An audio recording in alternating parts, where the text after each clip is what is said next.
Yeah, I watched Lisa on the Alaskan pipeline chain up her 18-wheeler. Okay. Is that ice truckers? So the other thing Fred's talked about is the transit tracker messaging. Yeah. That was one of the issues during the storm.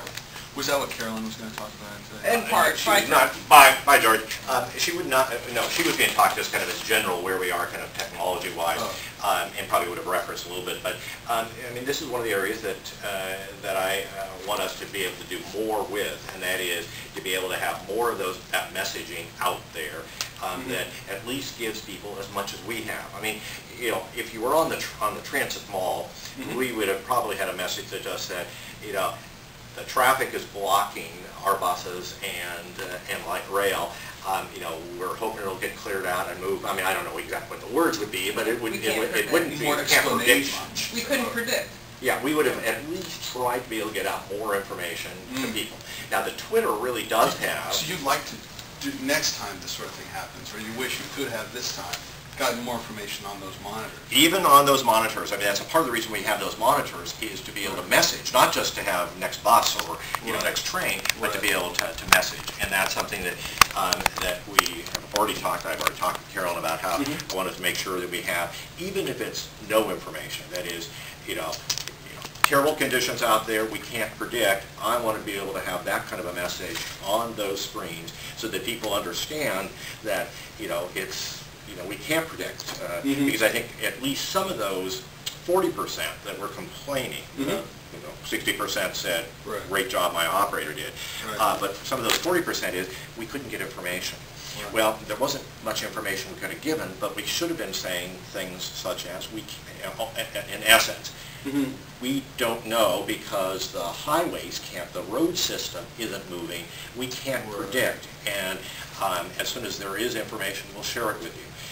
And we need to be able to kind of update that. Say that there's a lot of unknowns, the schedule. Exactly. Because I think my impression, just from seeing the monitors myself, was that they reverted to the scheduled arrival times. That's right. And so then people were kind of, they took that as an expectation.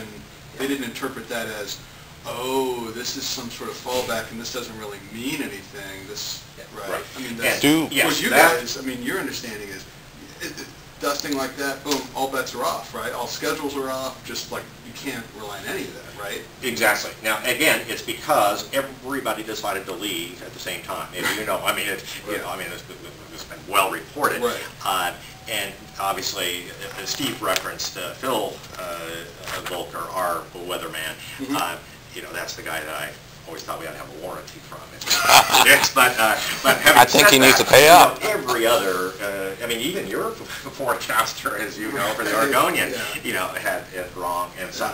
So first off is everybody's out there, but what I wanted is, and some of the monitors did revert to schedule time.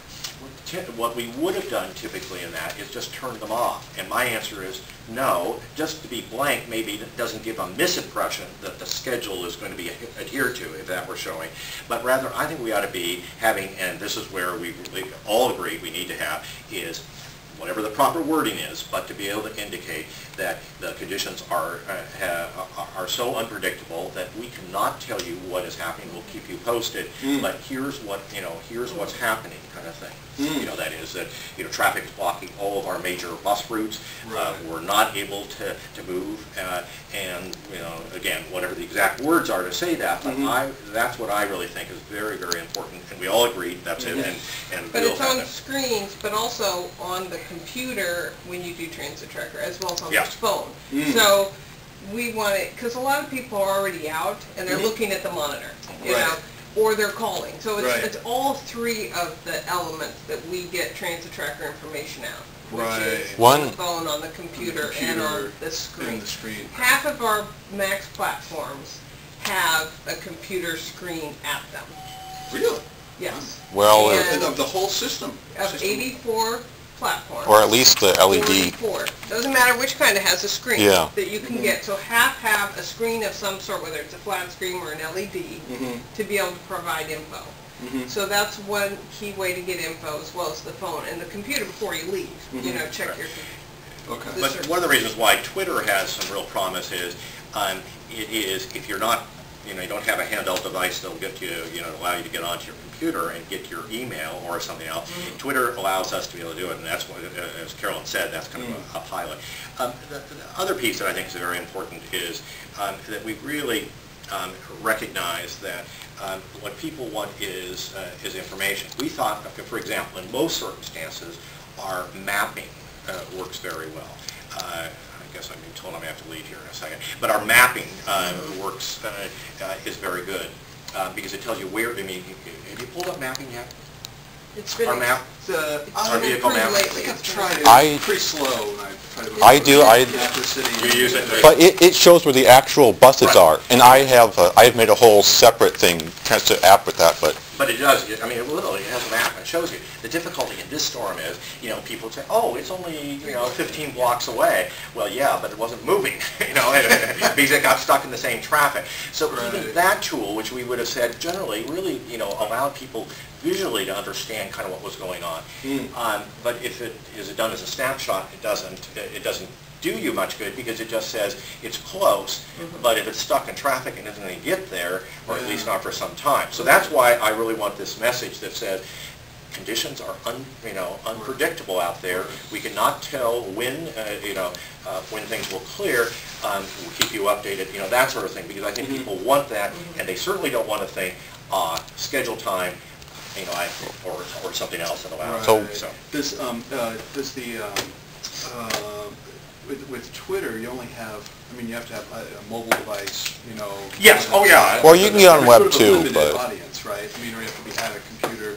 Do you see, phone. but Or do you phone. see that Or having, phone. or a phone, oh. Because it's a phone, allows you to be able to be on your phone. And most people will have cell phones. So The that's one of the... iPhone, Or the yeah. iPhone. Tweets from an iPhone or... yeah, oh yeah. Oh, Yeah. Okay. Yeah. So you see some promise with that because of the... Tell you what, we're going to have to continue this as soon as I go down the hallway, because I've been to too many meetings, having too much tea. Just want to say one quick thing, that on the screen on the mall, what you could do is put an asterisk that says scheduled time, actual time, not known. So Well, make I it, know. Yeah, I mean, that's the that's kind of what we message we really want. Yes. I'll be right back, Bill, now. Oh, okay. Or do you need anything else? Did you get it? Well, the office space was also a big question mark. Yeah, and we're not moving on anything anytime soon, so if you need to do that another day, if you want, tomorrow. It's, yeah, I need to talk to the editor about it, but I mean, if TriMet wants to at least 50,000 feet of... Yeah, we're gonna have everybody calling us now to say, hey, I got a deal for you. yeah, now's a really good time to do that, I think. Yeah, I think so too. And the other thing is, you know, we want it near a lot of transit. money, right? Oh yeah, it's all federal dollars for the most part. So it's really, we want to make sure wherever the location is, Yeah. that it has good transit. And two things. First, I like the idea of having operations control here versus out in Ruby, you know. Not Gresham where the Yeah, storms are. but number, Bruce Way has lots of space. How's their transit use? How walkable is it? You know? but also, now, I mean, could the federal, will they pay for like the relocating the whole gate employees? Yeah. Cool. So it's part of the project. So it's how we handle, for the most part, relocating any other people we have to relocate. So it's kind of, it's really a synchronized or whatever, really, that's not the right word, but really a synthesizing or whatever, I don't know, coming together.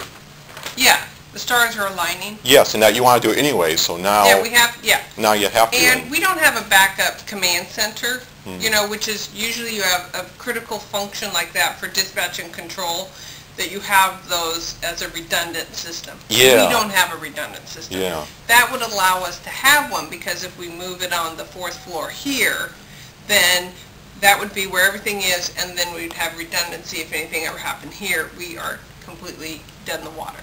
We'd have a backup in Rubytone. So you'd leave that there? Well, would be- pieces of it Okay. could be, you know. Yeah. So you have the redundancy Yeah. capability. But also, it's kind of interesting, it used to be bus and rail were separate, the command centers. And they moved that years, Yeah, with long time Interstate ago. Max, with Interstate Max. Yeah, that's right. And now they're talking about bringing the call center in, so it's kind of an evolution of Yeah, just where all your joining up. Yeah, Yep. exactly.